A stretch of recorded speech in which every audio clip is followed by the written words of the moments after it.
सावनेर तालुक्यातील केळवत पोलिसांनी तंबाखू तस्करांविरुद्ध 7 मे रोजी मोठी कार्यवाही केली आहे।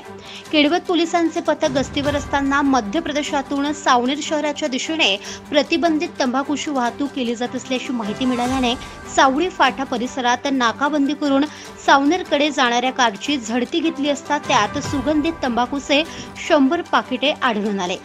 या तंबाखूवर महाराष्ट्रात बंदी असल्याचे कळताच पोलिसांनी कार चालक 26 वर्षीय शेख शोईब शेख शोटाब आणि सहकारी 31 वर्षीय अभिक्षित संतोष नामदेव राहणार नागपूर या दोघांना अटक करून त्यांच्याकडून कार आणि प्रतिबंधित सुगंधित तंबाखू असा एकूण 3,11,680 रुपयांचा मुद्देमाल जप्त केलाय।